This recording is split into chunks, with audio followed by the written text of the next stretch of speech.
लड्डू बेटा, क्या बात है रे?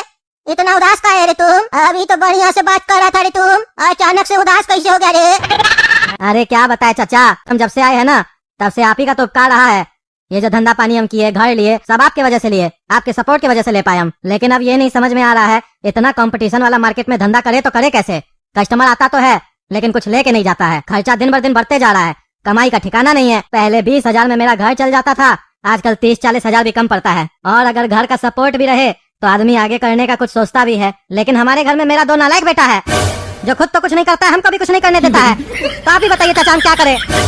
अरे बेटा शांत रहो तुम। इतना गुस्सा करने से कुछ नहीं होगा, गुस्सा से कभी किसी को कुछ हासिल नहीं हुआ है। ठंडे दिमाग से सोचोगे तो सब कुछ मिलेगा, सब कुछ कर सकोगे, अपना जीवन में आगे बढ़ सकोगे, समझे बच्चा? तुम थोड़ा ठंडे दिमाग से सोचो, टेंशन मत लो। तुम्हारा दुकानदारी नहीं चल रहा है तो 4 दिन अपना धंधा बंद कर दो और फिर घर पे आराम से बैठ कर सोचो कैसे आगे काम किया जाए, जिससे कस्टमर आए तो माल लेके जाए, समझा? सोचोगे तब समझ में आएगा तुम गलती कहाँ कर रहे हो। देखो आज हम जो इतना बड़ा शोरूम खोल के रखे हैं, ऐसे थोड़ी ना खोल के रखे हैं। एक टाइम था हमारा भी पान का दुकान नहीं चलता था, लोग आता तो था पान खाने लेकिन थूक के चला जाता था।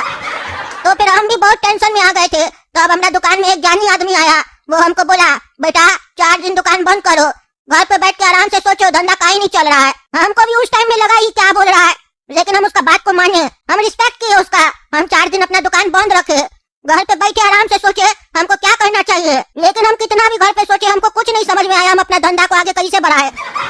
फिर संजोग से हम अखबार पढ़ने लग गए। अखबार में इश्तिहार आया हुआ था, बाइक शोरूम में आदमी का जरूरत है, वॉचमैन का। हमको बस ये काम समझ में आने लग गया, हम चले गए, हमको वॉचमैन का नौकरी मिल गया। और वहाँ जाने के बाद हमको पता चला गेट पे जो आता है ना उस पे हमको ध्यान रखना होता है, यही काम है हमारा। बस काम तो हमको मिला था गेट पे आने जाने वाले को वॉच करने का, लेकिन हम मालिक का बेटी को ही वॉच करते थे। कि उस टाइम में हम जवान थे, वो भी जवान थी। फिर एक दिन उसकी बेटी ने हमको अप्रोच किया, बोली वॉचमैन दरवाजा खोलो। हम दरवाजा खोल दिए। फिर वो जाते जाते हमको 10 रुपया का नोट दी टिप में, बोली रख लीजिए ये टिप है मेरी तरफ से।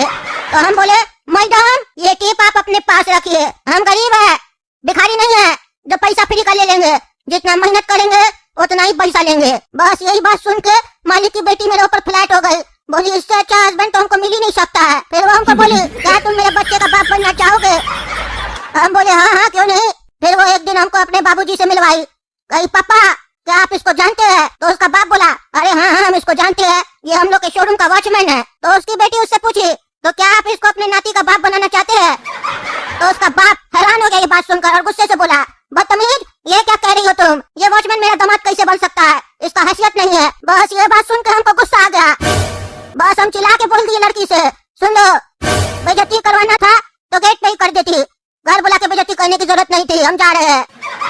और उसका बाप को भी बोल दिए सेठ जी ऐसा है आपकी बेटी हमसे शादी करना चाहती थी, हम नहीं, लेकिन आप हमको इतना इज्जत दिए उसके लिए धन्यवाद, आज से हम आपकी यहाँ नौकरी नहीं करेंगे। तो उसका बाप बोला हाँ निकल जाओ नहीं तो हाथ पैर तोड़वा देंगे। बस हम वहाँ से चले आए। फिर रात में हम रो रहे थे, एक कमरा में सो रहे थे, बस अचानक से मेरा फोन का घंटी बजा, टिंग टिंग ट्रिंग ट्रिंग। तो जब हम फोन उठाए तो हमको पता चला वो लड़की हमको फोन की थी, वो बोली जल्दी से घर पे आ जाओ। हम बोले क्यों? बोली सवाल मत पूछो बस आ जाओ। हम भी चले गए। बस जैसे ही हम घर पे पहुंचे तो उसका बाबूजी मरा हुआ था। हम बोले ये क्या हुआ, ये कैसे हुआ? वो बोली कुछ मत पूछो, बाबूजी को उसी समय झटका लग गया वो बात सुनकर और हार्ट अटैक हो गया। और तुमको तो पता है आजकल हार्ट अटैक होता है तो ऑन द स्पॉट आदमी खत्म हो जाता है। तो हम उससे पूछे तुम्हारा बाबूजी का पेट से तब खून क्यों निकल रहा है?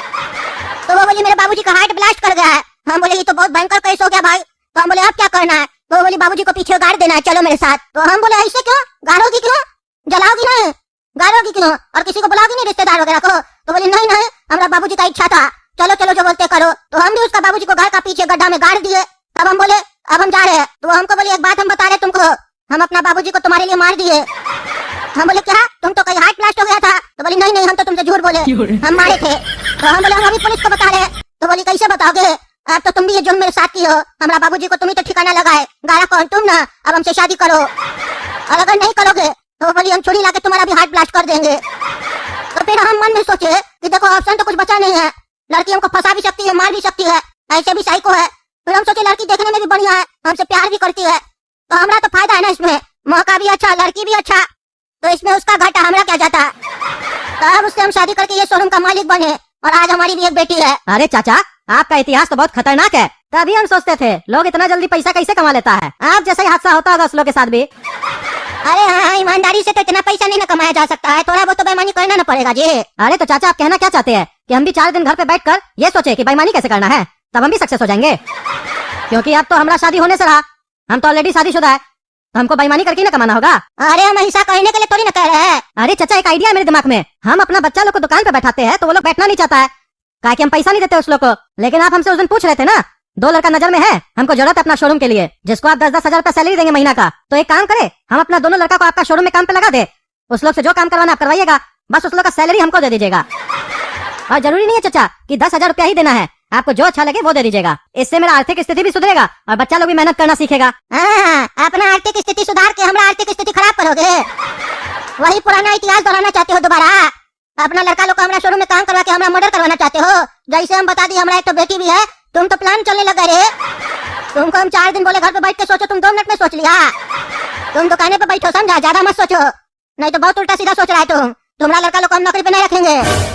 अरे चाचा मेरा कोई ऐसा घटिया सोच नहीं है, हम तो इसलिए कह रहे हैं क्योंकि मेरा बच्चा आपके यहाँ काम करेगा तो उस लोग को पैसा मिलेगा, तो उस लोग को काम करने में मन लगेगा। और मेरा बच्चा लोग बच्चा ही है, जवान नहीं आपकी तरह जो मर्डर करेगा लड़की पटाके। अच्छा अच्छा, ठीक है, तो पहले एक लड़का को भेजना, तुम 4 हजार रुपया देंगे और काम देखेंगे, बढ़िया लगेगा तो दूसरा को भी बुलाएंगे, ठीक है?